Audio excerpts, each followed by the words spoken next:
Itu untuk jadi wali itu gampang. Kamu makan ridho, kamu nginjak buminya Allah ridho seneng, kamu hidup keseharian aman seneng.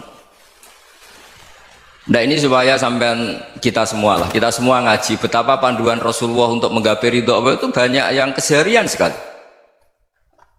Saking kesehariannya banyak dalam hadis dan itu sahih. Nabi menyebut hal-hal yang keseharian. Hatta matas alu fi fimroatika. Kamu punya uang, kemudian istri kamu bisa makan, itu ibadah. Bahkan sebagian ibadah itu dicontohkan Nabi yang akhirnya diprotes sahabat. Yaitu wafi buti ahadikum sodakoh. Kamu menggauli istri kamu itu ya sodakoh. Sampai sahabat bilang yang benar ya Rasulullah. Ayati ahaduna syahwatahu wa huwa lahu ajrun. Masa urusan biologis, urusan syahwat kemudian dia dapat pahala. Nabi menjawab, alai salawadu'aha fi haramin aka'ana alaihi wisrun. Bagaimana kalau dia meletakkan ke yang tidak benar, itu kan dosa. Nah, hal-hal seperti ini yang saya ingin teman-teman semua lah, semua. Saya juga agak ingin ngaji demi Anda juga agak ingin. Itu dosa sekali ngaji kok pesanan kelompok tertentu itu enggak boleh. Islam itu untuk semua. Jadi ya cuma karena di depan saya jenengan ya seakan-akan jenengan korbannya. Itu ada ilmunya dalam usul fikih itu. Jadi orang itu harus ngaji usul fikih. Nama yang disebut, mungkin Mas Sufyan masih ingat zaman ngaji usul fikih. Nama yang disebut itu tidak jaminan sebagai prioritas perintah. Jadi misalnya gini, kebetulan yang di depan Nabi itu Abu Dzar. Nabi ya bilang, ya Abu Dzarin ini uhibbuka misalnya, atau ya Mu'ad ini uhibbuka, atau ya Abu Hurairah ini uhibbuka misalnya. Banyaklah riwayat yang Nabi nyebut ya Abu Dzarin, ya Mu'ad, ya Abu Hurairah. Kemudian misalnya Nabi meneruskan khitab, ini uhibbuka, saya mencintai kamu, fakul dubur sholatin, atau sebagian riwayat disebut fala tada'anna dubura kulli sholatin Allahumma inni ala dzikrika wa syukrika wa husni ibadatik. Saya mencintai kamu, siapa saja, Mu'ad bisa, Abu Dzar bisa siapa. Saya mencintai kamu, mohon kalau habis sholat kamu jangan lupa wiridan Allahumma inni ala dzikrika wa syukrika wa husni ibadatik. Ya Allah, tolong kami permudah supaya mudah ingat engkau. Anda tidak bisa mentang-mentang, wong nama saya Parmin, nama saya Purnomo, itu yang diperintahkan Mu'ad misalnya. Jadi yang disebut satu, tapi khitab itu untuk siapa saja. Saya teruskan ya. Jadi saya mohon semua kita melakukan kebaikan itu, kalau dalam kaidah fikih disebut al yakin la yuzalu bisyak. Banyak kebaikan yang kebenarannya itu 100%, tidak punya efek samping ke pihak lain, ke kelompok lain, ke komunitas lain. Itu tadi misalnya Anda makan dan itu murah sekali, hanya butuh satu piring, setiap kunyahan kamu muji Allah, setiap minum kamu muji Allah. Itu redaksinya Rasulullah SAW disebut Allah sangat ridho ketika seorang hamba makan kemudian dia memuji Allah, atau minum kemudian dia muji Allah. Logikanya gampang, negara seperti ini yang kamu harapkan bentuknya kayak apa, mertua, ipar, komunitas, tetangga, itu nyata terjadi itu kan belum pasti. Sementara yang mesti terjadi adalah kamu butuh makan, kalau tidak mati, butuh minum, kalau tidak mati, butuh bumi yang nyaman ditempati, kalau tidak kita juga mati. Sebab itu Allah kalau menyebut nikmatnya itu hal-hal yang keseharian. Alladzi at'amahum min ju'. Allah itu siapa? Allah itu yang menciptakan kamu bisa makan. Tidak berlebihan, Allah itu yang menciptakan kondisi sosial itu ideal. Zaman Nabi itu ya ada orang munafik. Orang-orang pilihan Allah itu juga diuji orang sekelilingnya yang macam-macam.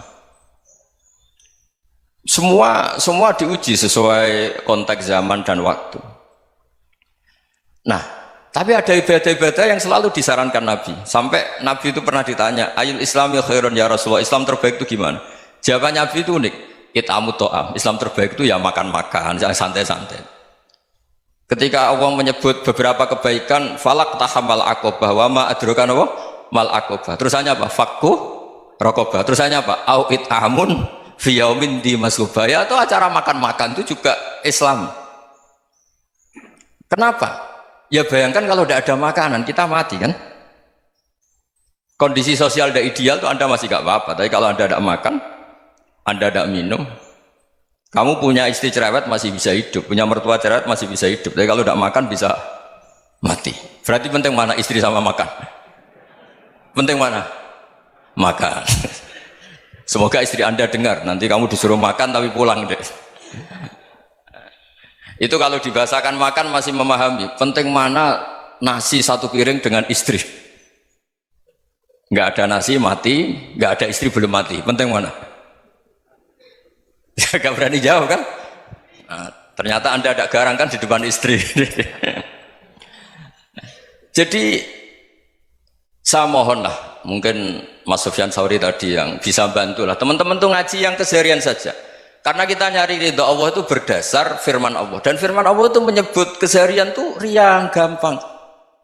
Yaitu tadi misalnya wa min ayatihi manamukum billaili wan nahar. Termasuk ayat-ayat Allah itu kamu tidur. Maka dulu itu ada guyonan, ada tokoh Mu'tazilah, kelompok dalam Islam yang berpikir manusia itu bisa menentukan ikhtiarnya sendiri. Karena saya bisa duduk, duduk, ingin berdiri, berdiri. Karena kelompok ini nggak terima kalau semua kehendak Allah, nanti bagaimana kalau semua kehendak Allah kok ada hisab ya, ada sanksi.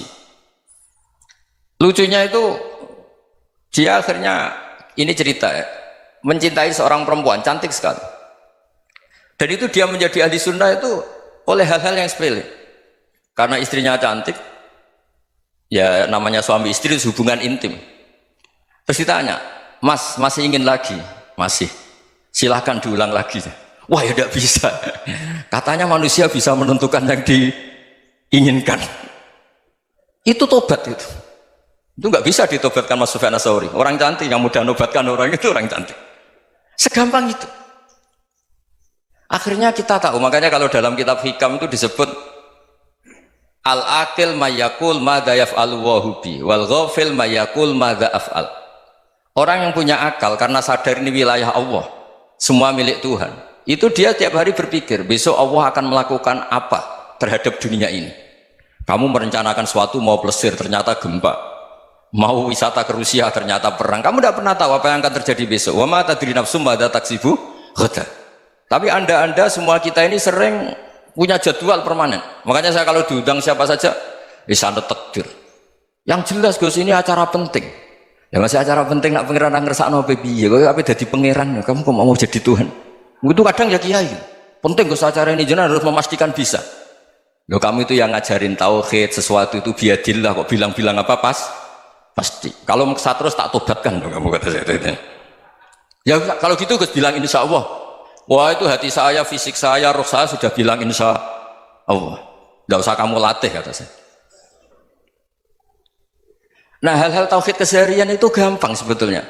Wal ghafil yaqulu madza af'al. Tapi orang yang lupa Allah dia setiap hari bilang besok apa? Kita bisa melakukan apa? Seakan-akan dia itu aktor, dia penting, dia subjek permanen, dia. Padahal kita ini hanya objek kehendak Allah Subhanahu wa taala. Karena kita yakin sesuatu yang terjadi di alam raya ini kita tidak bisa apa-apa. Makanya saya sering ngaji, sering bilang saya. Ketika Anda mensifati Allah, Dia yang menghidupkan. Sudah itu tanamkan sehingga ketika kita mati santai saja. Kenapa santai? Allah punya cara menghidupkan kita. Zaman kita hidup juga gak tahu caranya ngelola jantung, ngelola paru-paru.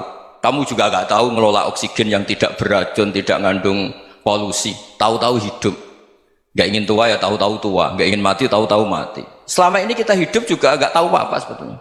Hanya gaya tok, punya jadwal, punya planning. Kalau kamu bisa menentukan pilihan Anda, pasti Anda istrinya cantik, 4 neriman semua, kona'ah semua. Nyatanya enggak kan? Ada 1 jelek, cerewet.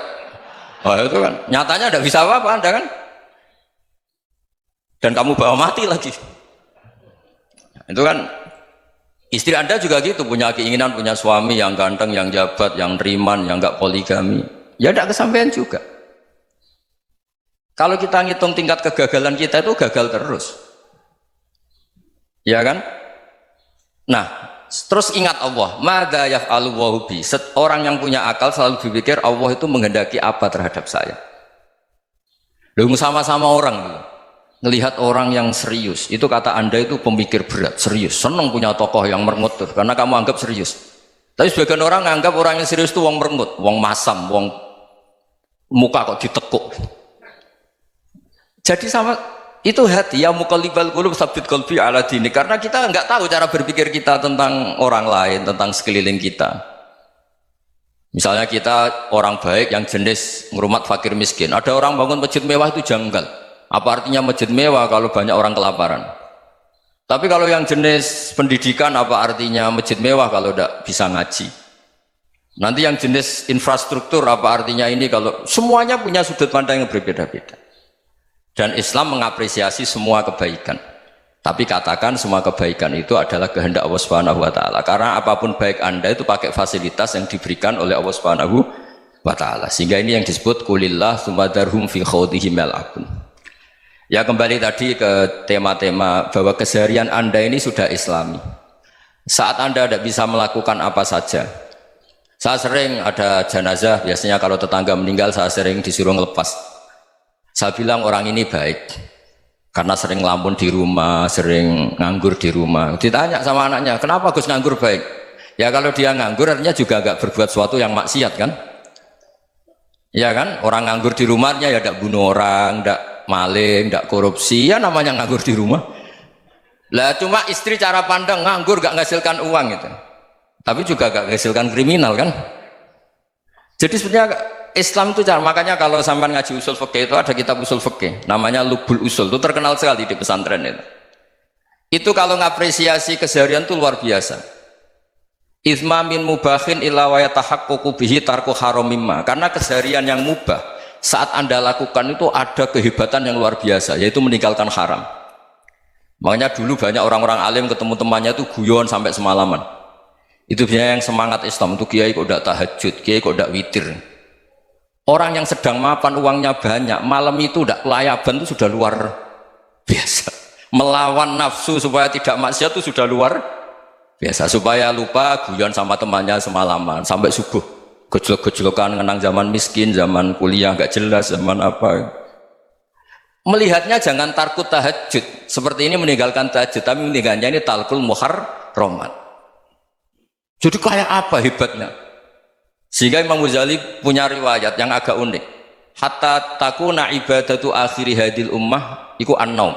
Sehingga suatu saat ibadah terbaik umat ini itu tidur. Itu kan riwayat kontroversi. Ketika Imam Ghazali ditanya, kenapa iya?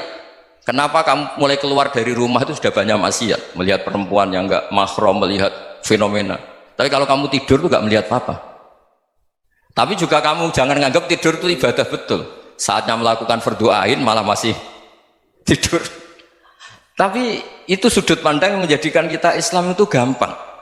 Jadi saat Anda tidak bisa aktivitas apa-apa, misalnya ada beberapa orang yang lumpuh. Lumpuh itu memang nggak bisa Jumatan, nggak bisa ibadah, tapi dia juga nggak bisa maksiat. Tidur itu memang Anda saat itu tidak bisa tahajud, tidak bisa witir, tapi saat itu ada zina, ada maling, tidak gosipkan orang, tidak bully orang, tidak menanamkan kebencian, tidak hasud.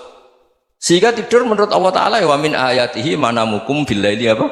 Wan nahar. Karena di tidur itu selain ada unsur istirahat, jaga kestamina, juga ada unsur meninggalkan beberapa keburukan. Nah saya mohon ibadah yang keseharian ini kita jaga. Supaya kita semua baca ayat itu fasih. Fasih itu tertanam di hati. Allah itu siapa? Alladzi at'amahum min ju'i wa amanahum min khauf. Dan Allah kalau cerita di Quran itu anna sababnal ma'a sabba thumma syaqaqnal ardha wa syaqqa fa ambatna fiha habba wa inaba wa qadba wa zaituna wa nakhla wa hadaika hulba. Kamu tahu saya ini siapa, kata Allah. Saya ini adalah Tuhan yang menurunkan air, kemudian ada tanaman banyak. Habba wa inaba wa qadba, ada zaitun, ada tin, kalau orang Jawa mungkin ada tela, ada padi, ada mangga, ada pisang. Sudah. Wa inaba wa zaituna wa nakhla wa hadaika hulba. Ada perkebunan yang lebat. Tujuannya apa? Mata Allahkum, silahkan kamu pakai, kamu nikmati. Tapi karena kadang kita ini punya ide-ide besar. Tadi untuk syukur saja nunggu punya istri riman, rumah baik, tetangga baik, komunitas baik, semuanya baik baru syukur.